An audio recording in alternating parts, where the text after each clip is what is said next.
Hello and welcome back to the workshop. It's fantastic to have you here. I hope you're having a fantastic day. I hope it's going to be even better after having watched this video, because today is part 5 of making the Damascus steel battle axe. We're going to be finishing this up. It's just come out of the tempering oven. We're going to be polishing this, bringing this to a 400 grit, at least all the way around, giving it an etch, and having a fantastic day. Enjoy.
Oh my goodness. Whew. It's a pretty toasty day today. I'm looking forward to getting some good ventilation in that room. I'm looking forward to peeling all of this gear off. Oh, that's a cool t-shirt.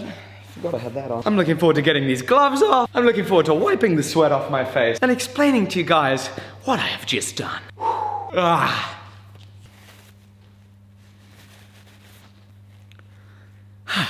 can see again. Let me run you through what it is that I did. So, the first thing that I did, I don't remember what the first thing that I did was. Let me have a think. I remembered. That's good. I had to write down notes. So, I've got the notes written down. They're now in my head. Let me run you through it. What I did first of all is I contoured this. I contoured it at a 120 grit. Now, that kind of started getting through the scale, which is brilliant, you know, and then I get these contours just perfectly done. Same here, same here, same here, same here. Now, working on the blade, obviously I started that on the Bailey grinder before heat treat. I then went back to the 60 grit on the Bailey grinder and I roughed out some more of this. I brought down the thickness ever so slightly and I started getting in that little kind of apple seed edge. Now we do the apple seed edge because that's a nicely supported edge instead of like a hollow grind or instead of just a straight edge. The apple seed where it rounds in tends, as far as I understand with my limited knowledge, to give you a better supported edge. It's going to stay sharper longer and be more resistant to chipping, which is obviously good considering this is a battle axe and we would hate for this to chip. Now, I then went all the way up to a trizact on the Bailey grinder, but you can see the finish that's created as a result of being on that contact wheel. It's kind of less than ideal. There's no way for me to really equalize it out, so this is definitely going to require hand sanding to get a much more consistent finish, because if I go into the etch with this, even though it's a 400 grit equivalent trizact finish, that's not going to look good once it's polished up, so this is going to require hand sanding.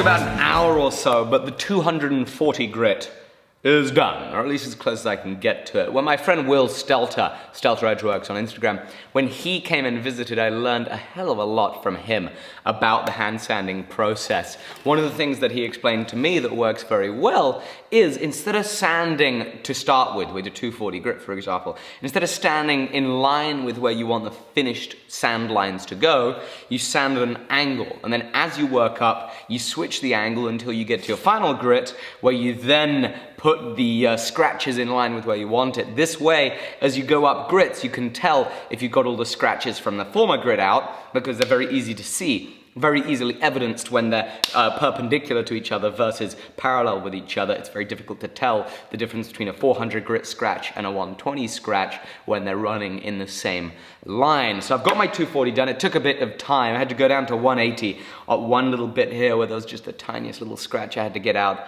Took my time on it. I think I've got it as good as I can get it there. We're now gonna move straight up to the 400. Make 'em burn, make 'em cry. Tell him that you said it's my goal.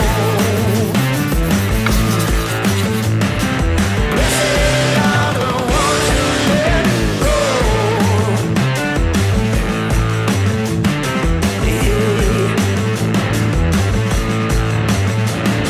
Some of the nights are always mine.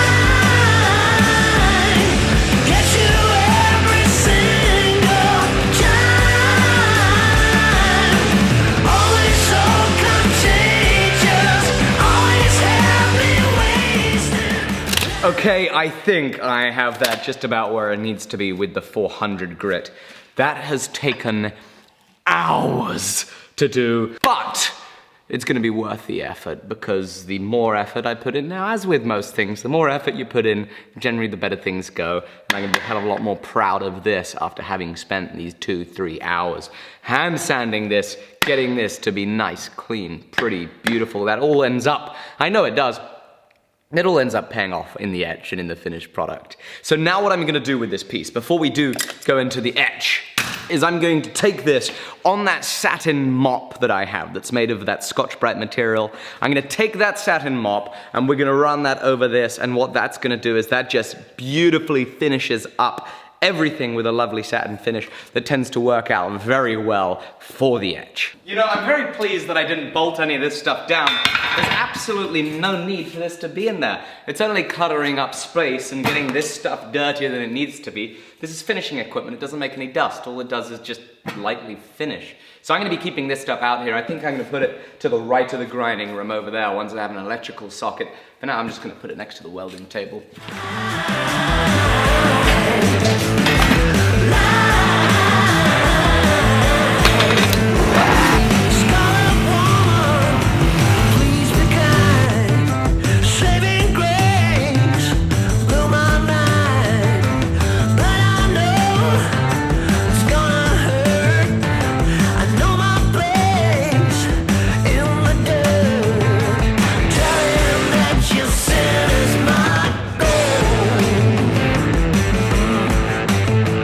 So it's been polished and degreased, and I've hung it up. And now what I'm gonna do, well, a little fun story. I never felt as awkward in my entire life as the time that I went into like a beauty salon supply shop, covered in dirt. You know, just during my normal day as work, I had to stop by and ask for some nail varnish. Now, it's actually a pretty useful thing to have around the shop, you know. Maybe you wanna make your nails look a little better, you know. Okay, no, it's not for that. What it's for is I'm gonna put it on the very, very edge, because it's extremely thin right now. It's ready to be sharpened, but I don't want the acid to be touching the edge, because if it does, it's then gonna mean that I gotta remove a lot more material to be able to get it sharp. This nail polish here is gonna stop the acid from eating away at the edge. Afterwards, it'll just peel right off, and then we're gonna have a nice strong edge that's just gonna take just a little bit to get nice and sharp.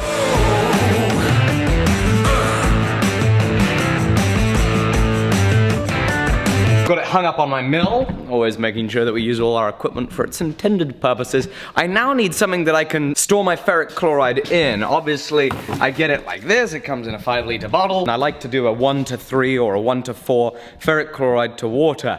Obviously I have these tanks here made out of drain pipe or whatever with a cap on the bottom. I had that set up in my old workshop for holding the ferric chloride.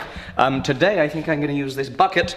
Once I clean it out to hold the ferric chloride, we'll mix it up, and then obviously this has a handy little pouring thing. I can then pour that into the tubes that I use at the old workshop. One thing I do miss from the old workshop is having a hose. I need to do something about that. That is no way to fill up a bucket. I've just poured out half the bucket. Ah! Hey, no complaints there. That worked pretty well.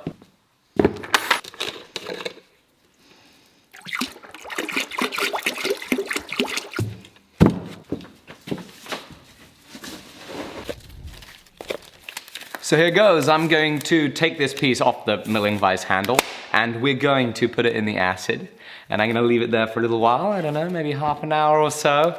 This is the moment of truth. Now, interesting thing to note, I'm actually not going to leave it there for about half an hour, so I'm going to put it in, then after a couple of seconds I'm going to take it out, I'm going to quickly have a look at it. So you're going to see the pattern, don't worry. I'm going to have a look at it and see if there are any splotches, or any oil, or any nail varnish. Any of that is on the blade and it's going to affect the etch. If we're all good, back in she goes. Half an hour or so later, that's it. Let's do this.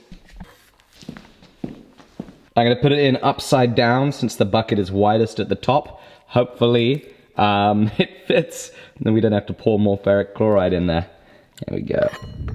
Just give it a few seconds. I can see the pattern already. You can't see it quite on camera. There we go, now you can see it. Holy guacamole! Oh, this is unbelievable. And now I'm just gonna have a really good look at this. You see the edge where the nail varnish is on it? That's beautiful, it's exactly what I want. Make sure the nail varnish is covering the whole edge, so that's not going anywhere. Okay, great. Now let's check this actual thing out. Any splotches where oil is gonna get at it? No, no. Looks good. Let's turn her over. Try not to get too much acid on myself. I think we are good to go, ladies and gentlemen. So, in she goes. Again, find a good place for it to sit. Ding!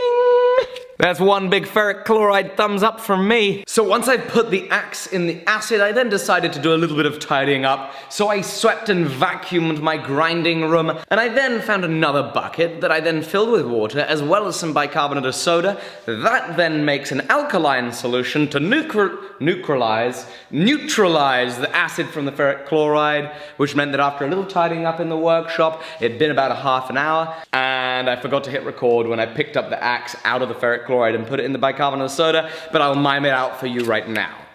So there we go, that neutralized the acid, which is fantastic, which means that tomorrow's job is simply a case of polishing this up with 2000 grit sandpaper, and then of course making ourselves an awesome handle. I cannot wait to see you tomorrow on the very next episode. It's going to be a blast. Of course, if you're new here, I make videos as close as I can to every single day. Right now we're cranking out about 5 or 6 a week. We're hoping to make these even better and better and better and better, so be sure to smash that subscribe button, and of course check out another 2 of my videos if you're not yet convinced, because I think you're gonna find that you love them. Have a great one. Bye-bye.